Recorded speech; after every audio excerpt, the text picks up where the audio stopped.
Hey there, everybody. Will Dupree again in the KXA and live studio. Now we go live to Interim Police Chief Joseph Chacon delivering some remarks about a violence intervention program launched earlier this year to curb a rise in violent gun crimes.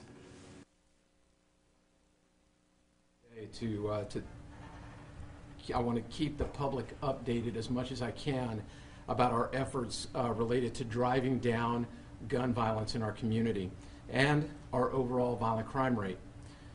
This is an update to the program that I introduced in mid-April, known as the Violence Intervention Program, or the VIP for short. As a reminder, this program is a multi-agency effort. It includes elements of our organized crime division, our investigative units, our tactical units, the district attorney's office, and our partners at the U.S. Attorney's Office. It is highly focused on the identification of our most prolific violent offenders that are using guns to commit violent crime.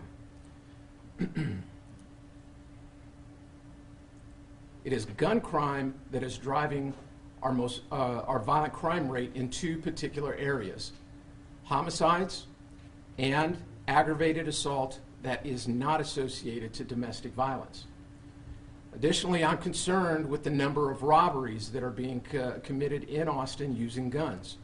And for all of these reasons, it is incredibly important that we take an active role to get illegally owned firearms off the street and to hold those that are doing the harm accountable.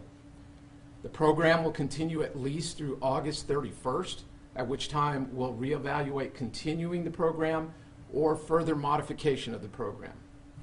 Our most recent numbers related to the VIP are as follows. We've arrested 57 individuals for a total of 158 individual, either gun-related or other violent crime charges, and we have seized 108 illegally owned firearms. I've said that this is a marathon and not a sprint. It's through the consistent efforts of our officers and detectives that conduct good, thorough investigations that we're able to locate, arrest, and charge these offenders, and to make sure that we are working with our state and federal prosecutors to ensure that appropriate prosecution efforts are brought to bear and the results of those prosecutions are highly visible. These individuals are some of the most violent criminals in our community, and we want to assure Austin residents that we have done all that we can to keep them safe. I also wanted to take this opportunity to talk about an expansion of the VIP program. It will be coming to our downtown area command and particularly to our downtown entertainment district. It was just a month ago that the Austin community experienced a horrible event with 15 people shot, one of whom died in a senseless act of violence that caught many uninvolved, innocent persons in that fray. This is an area that is densely packed in the evenings and on the weekends and has seen more than its share of violent crime in recent months. We've had 7 incidents where people have been shot in the downtown area since January, with a total of 21 victims, with injuries ranging from minor in nature to life-altering and life-ending. For that reason, we'll be adding additional officers, both on the streets as well as in our real-time crime center, monitoring our public safety camera system to find and seize illegally owned firearms. We have seized approximately 55 firearms in the downtown area since January of this year. And we'll be bringing officers from our criminal interdiction unit to work with our patrol officers assigned to downtown on initiatives to find these weapons, and if they are possessed illegally, to arrest the offenders. Our message at this point is simple. If you are coming downtown during the entertainment hours, don't bring a gun. More guns downtown do not equate to greater safety. My officers cannot determine simply by looking at someone who is the good guy and who is the bad guy. Only through investigation are we going to be able to determine legal gun ownership. And in an area in which we have intoxicated persons and fights that break out on a regular basis, it can only be a recipe for disaster. We cannot be successful in this effort if we don't have the help in our community. I'm asking that if you have information on individuals or groups of individuals who are in possession of illegally owned firearms, are committing acts of violence, or committing other crimes involving firearms, that you call the police, or you can call Crime Stoppers. You can call 911, you can call 311, or you can call the Crime Stoppers tip line at 512-472-TIPS. You can earn a reward of up to $1,000 if you call Crime Stoppers, and you can remain anonymous. Finally, I want you all to know that APD will be collaborating with the city's newly formed Office of Violence Prevention, which is housed under Austin Public Health. We want to provide data and any other assistance that we can to address root causes of violent behavior and to help mitigate and prevent trauma in our community. I will be working with the Office of Violence Prevention on strategies to address this social ill. I want to thank y'all for taking the time to highlight this very important topic, and I will take questions. September 1st, permitless carry takes effect. How do you think fighting violent crime in the downtown area and around the city will change? And is there anything that Austin Police are doing to prepare for it? You know, we are preparing our officers by preparing bulletins that will provide guidance on how to handle situations for people that are openly carrying. I want to remind folks that this is not a new phenomenon here in Austin or in Texas. The open carry law has been in place for some time, and I'm not sure, and we'll have to wait and see how much permitless carry is actually going to change that.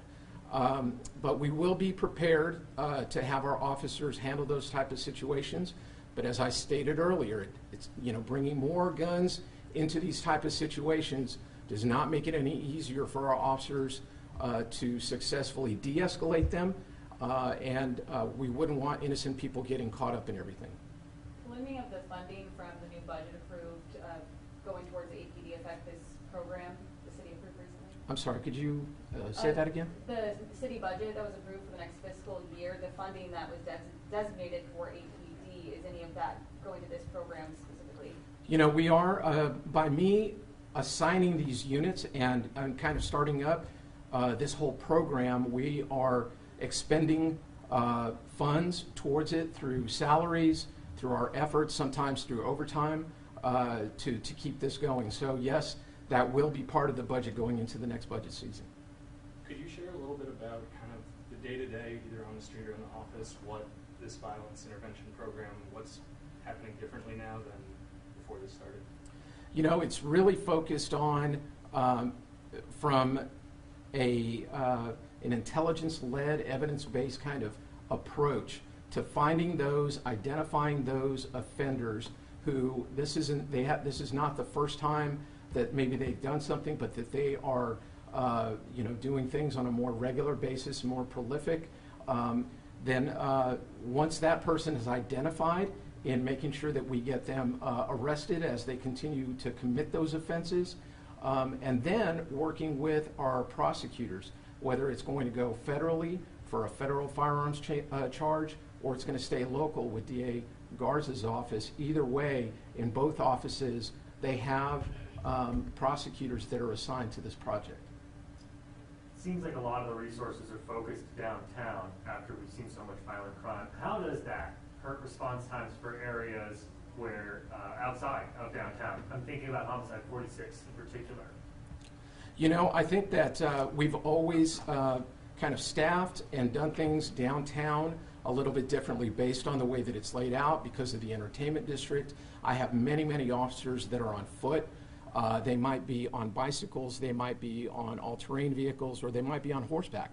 And so we will continue those efforts and make sure that we have the appropriate staffing downtown while still maintaining staffing in other parts of the city.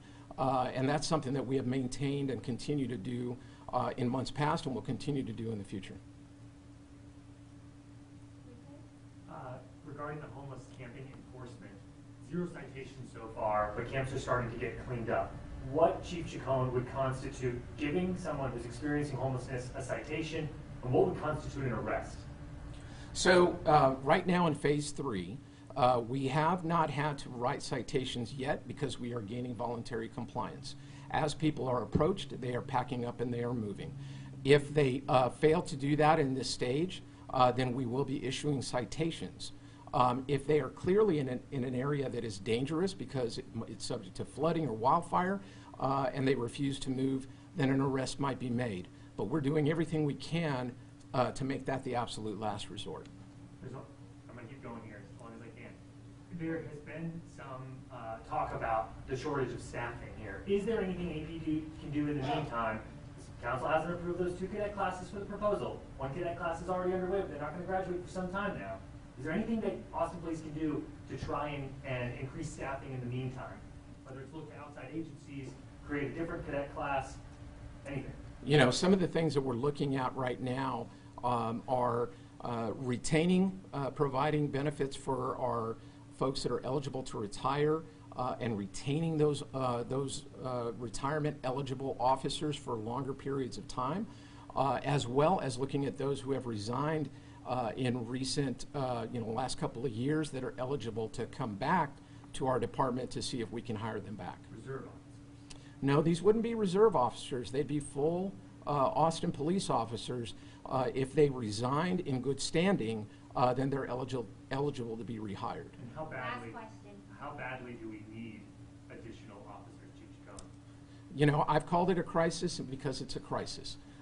We are down about 150 positions that are vacant right now, which has caused me to move officers from specialized units to back to patrol. That has me greatly concerned because as I reduce those other specialized areas, it makes it very difficult, and that is not good for our overall crime rate in Austin. So we're looking to increase those numbers, fill those vacancies as quickly as we can, get people back to those specialized positions, and so that overall we can continue both violent and property crime rate to have that on the decline here in Austin. Thank you very much. A quick question, clarification, a number you threw out. You said 57 arrests were made, but then you also mentioned 158. I think I was confused. So 57 individuals that have been arrested, and within that 57, there's 158 individual charges. So you might have one individual that has more than one charge. Sorry.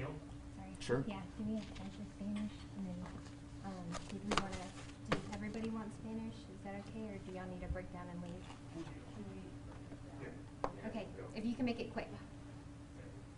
We'll do 2 minutes and then.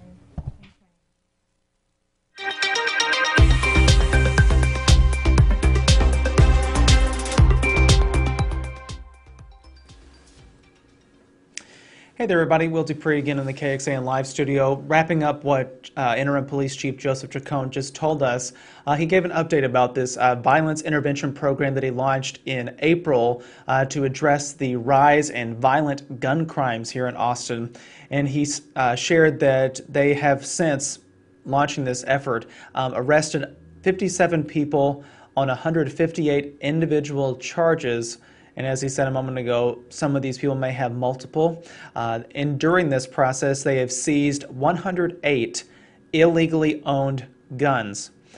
And what's new about also what he announced today is that there is an expansion to it. So he's really going to be focusing on the downtown entertainment district, particularly after that mass shooting that happened last month that injured 14 people and killed 1 person. What's going to be happening now is that the department is adding additional officers on the streets and in their crime center to monitor public safety cameras. This is all in an effort to find and seize illegally owned guns, according to the interim police chief. He says that since January, the department has seized 55 illegally owned guns in the downtown entertainment district alone, also citing there have been 7 shootings since January in this same area that have injured 21 different people. That part is new at this moment. There were other issues that are of note to mention too, talking about enforcement of Proposition B, the public camping ban. Right now we're in phase 3 with the city. There have been no citations written by police at this time. However, the police chief said that there could be some if people do not voluntarily comply to leave a camping site throughout the city. Arrests, he said, however, will be the last resort and may only apply in situations where it is dangerous for people to continue to stay in certain areas. He also was asked about this staffing shortage in the city, yet again calling it a, quote, crisis. He also said that the department is down about 150 positions that are vacant right now, and he's looking to retain or provide benefits to retirement-eligible officers to get them to stay a little bit longer and fill some of those vacancies. He also said he's looking to those who resigned as officers in recent years who are still eligible to return in hopes that they will also become police officers once again. So these are a lot of different efforts that we are keeping to track, and our reporters are looking into this, and we'll be turning more information about it during our later newscast today, so please tune in. Thank you all again for watching. I'm Will Dupree in the KXAN live studio. We'll see you back here at another time. Please, everybody, take care.